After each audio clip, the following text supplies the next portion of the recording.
ইউনূসকে ক্ষমতা ছেড়ে চলে যেতে হতে পারে। ডক্টর ইউনূস অন্য কারোর হাতে ক্ষমতা ছেড়ে দিয়ে চলে যেতে হতে পারে ৩রা আগস্টের সমাবেশকে কেন্দ্র করে। এখানে হয় খুব একটা ভালো কিছু হবে, আর নয় খুব একটা খারাপ কিছু হবে। সবগুলোই বদমাইশ। এরাও কিন্তু বাংলাদেশের বিরুদ্ধে ইনিয়ে বিনিয়ে কথা বলে। একসময় কিন্তু শশী থারুরের কথাবার্তা, কি বলে এটাকে, ডেমোক্রেটিক কথাবার্তা আমার খুব পছন্দ হতো, কিন্তু এই লোকও কিন্তু বিক্রি হয়ে গেছে এই মোদির কাছে। শুনবে গালিগালাজ, শুনবে পিছন দিয়ে কি করে দেবে, সামনে দিয়ে কি করে দেবে, নোংরা অশ্লীল ভাষায় গালি শুনবে, তখন তারা টিভির সামনে মনোযোগ দিয়ে বসে যাবে আর মেজর দেলোয়ারের কথাগুলো ভুলে যাবে। এই জন্য তো এই জাতি বারবার মারা খায়। এরা এগুলো পাওনা, এরা যোগ্যই মারা খাওয়ার। ডক্টর ইউনূস ছাত্রদের সাথে প্রথমে তো ডক্টর ইউনূস এবং তার কুশীলবরা মিলে, পশ্চিমা কুশীলবরা মিলে বিপ্লবটাকে ধ্বংস করে দিয়েছে। বিপ্লবটাকে চুরি করে হাইজ্যাক করে নিয়ে এনজিও সরকার গঠন করেছে। কিন্তু তখনও কিন্তু ওই নাহিদরা, হাসনাতরা, বাচ্চা ছেলে পেলে এরা বুঝতে পারছে না, তখনও বুঝতে পারে না যে চোখের সামনে বিপ্লবটা চুরি করে নিয়ে ওদেরকে বিপদে ফেলেছে। এর আগে অনেকগুলো পোস্টে এবং আমার ভিডিওতে বলেছি, আপনার অনুষ্ঠানে বলেছি যে ৭৫-এর ফাঁসি ৩৫ বছর পরে ২০১০ হলেও কিন্তু হয়েছে। এই ছেলে পেলেগুলোকেও কিন্তু ডক্টর ইউনূস তারা ফাঁসির রশির দিকে ঠেলে দিচ্ছে। ডক্টর ইউনূস এই ছেলেগুলোকে এত দুর্বল হিসাবে তাদেরকে অপমানজনক ভাবে ব্যবহার করছে, যেভাবে একটা শিশুকে মা যখন খাবার খাওয়াই, যে আরেকটা খাও, এটা খেলেই তোমাকে আমি কার্টুনটা দেখতে দিব, বা তোমাকে এইটা খেলনাটা কিনে দিব, আরেকটা খাও তারপরে খেলনাটা কিনে দেবো। এইভাবে কিন্তু ডক্টর ইউনূস ৮ই অগস্টের পর থেকে কিন্তু জুলাই আগস্টের কথা কয়েকদিন পরে পরেই বলেছে, এই যে আমরা দিব, এই যে আমরা দিব। ১ বছর কিন্তু পার হয়ে গেছে, দেয় নাই। প্রথম কথা হচ্ছে এইটা। সুতরাং স্পষ্টতই ডক্টর ইউনূস জুলাই আগস্টের কোনো ঘোষণা দেওয়ার তার কোনো সদিচ্ছা নাই। দ্বিতীয়ত, আপনি যেটা বলেছেন জুলাই আগস্টের, সেইটার ভিতরে তার কন্টেন্টস গুলা কি থাকবে। যেই জুলাই আগস্ট বিপ্লবের ঘোষণাপত্র, একমাত্র দাবিদার হচ্ছে যারা বিপ্লব করেছে, যারা জীবন দিয়েছে, এবং তাদের পক্ষের থেকে প্রতিনিধি হয়ে যেই সব বিপ্লবীরা সেই দাবি করছে, একমাত্র তারাই হচ্ছে দাবিদার। কিন্তু ডক্টর ইউনূস যত আজে বাজে রাজনৈতিক দল, যাদের কোনো নাম নাই, ঢাল নাই, তলোয়ার নাই, নিধিরাম সরকার, সেই সব রাজনৈতিক দলকেও উনি উনার অফিসে ডেকে চা নাস্তা খাইয়ে সম্মান করে তাদের মতামত দিচ্ছে জুলাই বিপ্লবের ঘোষণাপত্রের কন্টেন্টস কি হবে। সুতরাং হোয়াট ডু ইউ এক্সপেক্ট এর কাছ থেকে? এর থেকে আপনি ভালো কি আশা করেন? এখন সবচেয়ে ইম্পর্টেন্ট, গুরুত্বপূর্ণ জায়গায় চলে আসি।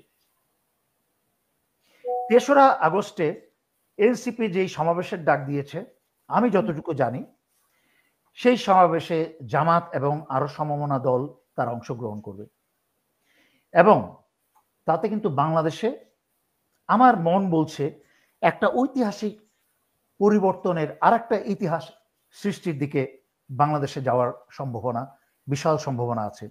এমনও হতে পারে, অবাক হবেন না, যে ডক্টর ইউনূসকে ক্ষমতা ছেড়ে চলে যেতে হতে পারে। ডক্টর ইউনূস অন্য কারোর হাতে ক্ষমতা ছেড়ে দিয়ে চলে যেতে হতে পারে ৩রা আগস্টের সমাবেশকে কেন্দ্র করে। এখানে হয় খুব একটা ভালো কিছু হবে, আর নয় খুব একটা খারাপ কিছু হবে। কিন্তু এখন থেকে আরম্ভ করে ৩রা আগস্টের মাঝখানে তো সামান্য কয়েকদিন মাত্র। এই সামান্য কয়েকদিনে তো আওয়ামী লীগ এবং ভারতের যেসব ষড়যন্ত্র, যেসব অস্ত্রশস্ত্র, তার তো কিছু উদ্ধার হবে না। এবং এই এই এই ডক্টর ইউনূস এবং ডক্টর ইউনূসের এই ধাপ্পাবাজ সরকার, সবাইকে বলার পরেও, জেনারেল হাফিজকে বলেছি, ব্রিগেডিয়ার জেনারেল শাখাওয়াতকে বলেছি, তাদেরকে টেক্সট পাঠিয়েছি, তাদেরকে হোয়াটসঅ্যাপে মেসেজ পাঠিয়েছি, ফোন করে বলেছি যে রয়ের প্রধান রাজেশ অগ্নিহোত্রীকে বিদায় করেন। বাংলাদেশে বসে ক্রমাগত বাংলাদেশের বিরুদ্ধে ষড়যন্ত্র করে যাচ্ছে। ২০১৬ সালে একই অপরাধে পাকিস্তান তাদেরকে তাকে লাথি মেরে বের করে দিয়েছে। তখন সে ১৬ সালে বাংলাদেশে এসে জায়গা স্থান করেছে। এই ডক্টর ইউনূসকে এতবার বলার পরেও ডক্টর ইউনূস জনগণকে নিয়ে, দেশকে নিয়ে কোনো মাথা ব্যথাই নাই। সে, পশ্চিমেরা তাকে নোবেল প্রাইজ দিয়েছে। আমার মনে হয় ডক্টর ইউনূসের সময় খুব কাছাকাছি, জনগণ হয়তো এমন হতে পারে তাকে জুতার মালা দিতে পারে। অবাক হবেন না। আপনার কাছে শেষ প্রশ্ন, আমরা জানা মতে যে ভারতে একটা সব দল মিলে একটা মিটিং হওয়ার কথা বাংলাদেশের ব্যাপারে, আপনার কোনো আইডিয়া আছে কিনা সেই বিষয়ে?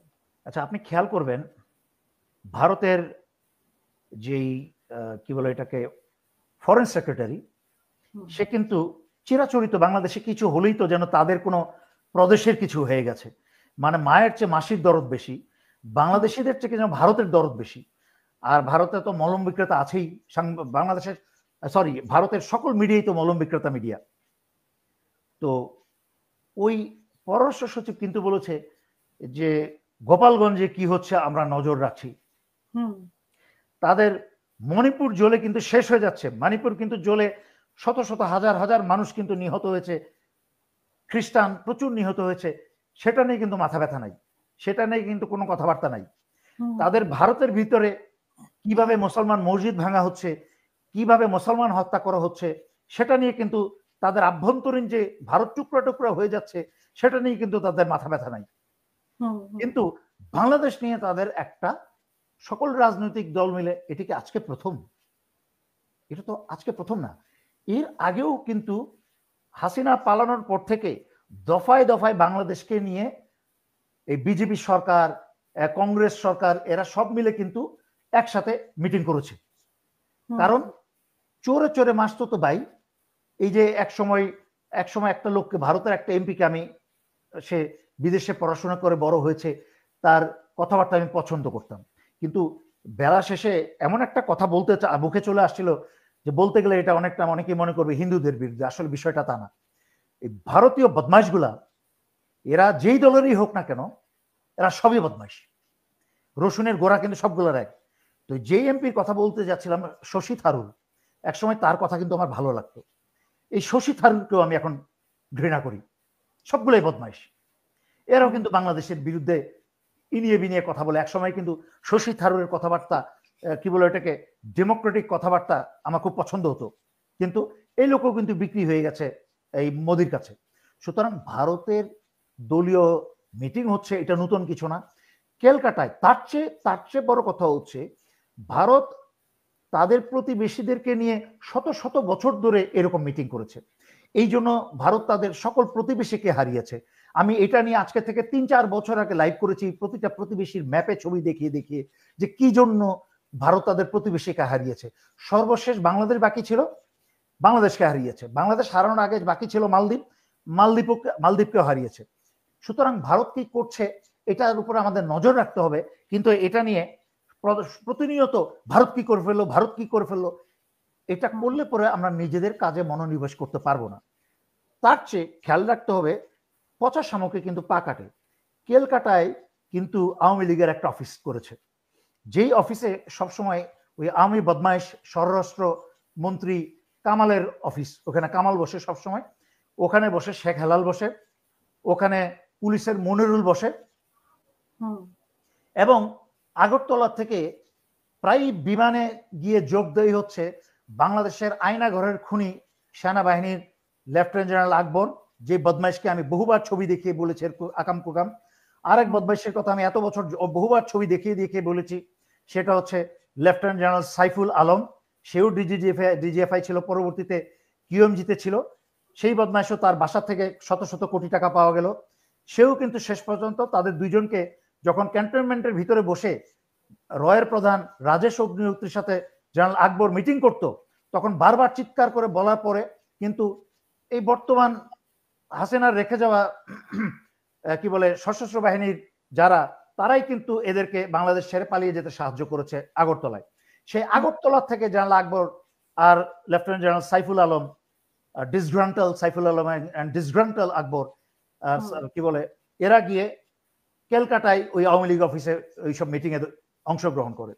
তাদের মিটিং এর মূল উদ্দেশ্য হচ্ছে যে বাংলাদেশের লোকাল আওয়ামী সন্ত্রাসী নেতাদের সাথে কোঅর্ডিনেট করে এই যে গোপালগঞ্জের মতো ঘটনা, কক্সবাজারের মতো ঘটনা, সারা বাংলাদেশে এইভাবে ঘটনা যেন আরো বেড়ে চলতে পারে, এইভাবে তাদেরকে, সন্ত্রাসী লীগদেরকে কি বলে, তাদের সাহস এবং উৎসাহ বাড়িয়ে তুলে এক সময় তাদেরকে বলবে অমুক জায়গায় যাও, রিপোর্ট করো, সবার যার যার অস্ত্র হাতে বুঝে নাও অস্ত্র ঘাঁটি থেকে, এবং বাংলাদেশে বিভিন্ন জায়গায় বিভিন্ন বিভাগে সেক্টর ভাগ করে তারা যুদ্ধ ঘোষণা করবে, সেক্টর প্রধান নিয়োগ করবে বাংলাদেশ বিরোধী যুদ্ধের জন্য, এবং বাংলাদেশে গৃহযুদ্ধ শুরু করবে।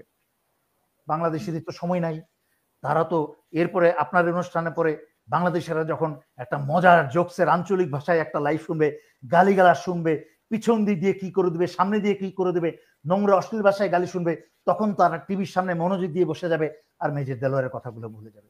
এই জন্য তো এই জাতি বারবার মারা খায়। এরা এগুলো পাওনা, এরা যোগ্যই মারা খাওয়ার। এরা অশ্লীল, নোংরা অশ্লীল ভাষা এবং যোগ শুনে সময় কাটাতে পারে, বাট গুরুত্বপূর্ণ সত্যি কথা এরা শুনতে রাজি না এবং প্রস্তুতি নিতে রাজি না। এই জন্য এই জাতির কপালে কোনোদিন দুঃখ শেষ হয় না।